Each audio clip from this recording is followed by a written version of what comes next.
Jony Ive is a celebrity, not only in the tech world, but seemingly everywhere these days. The guy is a knight for Christ's sake. He's also a regular fixture in my life, since every time I cover an Apple event, his face is bound to appear on screen, talking about corners in anodized aluminium like the design prophet many believe him to be. In the 20 minutes I sat waiting for him to walk onto the stage, I was unable to remember the last time I'd actually seen Sir Jony show up at a live event.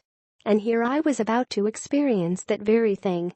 What a weird relief it was when Ive appeared from behind a black curtain, trotted towards his chair, and stumbled just a little bit on the way to his chair. I think I was the only one who saw it, and I'm sure I was the only one who knew why. Jony Ive was wearing brand new shoes. I know this because I used to own a pair of Clark's Wallabies myself. When you first put them on, the moccasin-style boots have a gummy, tacky sole that feels like walking on half-dried glue.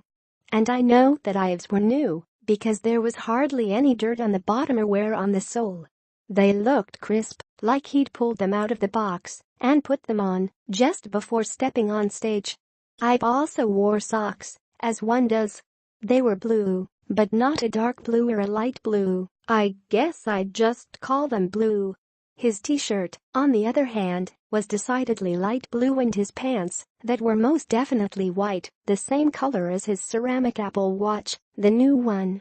Because of where I was sitting, I could see his socks better than anything else, and I couldn't stop wondering why they were pushed down, almost as if to say, I'm a casual guy. The funny thing about seeing Jony Ive speak in real life is that he sounds exactly like he does in those iPhone videos. The first couple of questions Remnick asked were softball questions about design and the creative process or something. Ive's answers sounded rehearsed and vaguely inspirational, like a quote you might read in an Apple store. His British accent contributed to this, as did his surprising stature. Jony Ive is not a small man, as you might expect. He's sturdy, like a rugby player, and wears his expressions with severity, like a brooding professor. Yet Ive seemed to soften when he started talking about Steve Jobs, his boss from 1996 until the Apple founder's death in 2011. Remnick compared Jobs and Ive to McCartney and Lennon, though the designer seemed to struggle a bit with that analogy. He did say that he and Jobs just clicked, seeming almost embarrassed to use such a cliché.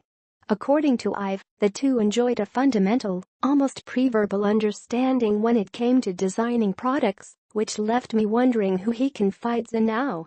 As the conversation continued, Remnick ribbed Ive a few times about the inner workings of Apple and how he views his contributions to mankind. When asked how an iPhone might be misused, Ive even worked in a joke of his own. Constant use, Ive replied, winning a laugh from the audience and giving him a chance to suggest his Apple Watch is the solution to this problem. That got a laugh too. But anyone in the crowd who thought Ive might hint at a future Apple product was fantasizing. Ive said that displays were interesting, sure, and ruminated on how smaller chips would enable him to stuff more features into smaller packages. He also admitted that he thought artificial intelligence is neat after Remnick asked. Even less surprisingly, Ive revealed that he is not a big fan of failure, but noted it's inevitable when trying to build something revolutionary. Which brings us back to the shoes. Did Ive buy them just for this event? It seemed possible, given how rarely he makes public appearances and his well-known attention to detail. Does Ive always wear Clark's Wallabies, like how Steve Jobs always wore New Balance 991s? If so, I could see why he'd want to wear a new pair. Those boots start looking rough after a rainstorm or two. And seriously, what was up with the scrunch-down socks? I guess it was probably a fashion choice, not one I'd expect from the godfather of clean, simple design. It might seem silly to focus so much on footwear, but those wallabies and the bit of sweat he perspired on stage revealed more about Ive than anything he said. He's a real human being, like you and me. He has great taste in footwear, like the best of us. He's good at design, like very few. Okay, he's very good at design. When the interview ended and Ive walked off stage, he did so in a deliberate manner. He stopped at the stairs, looked at his feet, and stepped down slowly. When I stepped back out into the unseasonal October heat, I looked down at my iPhone to send a text. A woman walked past me carrying a bag from the Apple store, and a man stood at the intersection tapping on his Apple Watch. I thought about the interview and realized how many times David Remnick asked Ive a question and invited him to be humble. I've never bit.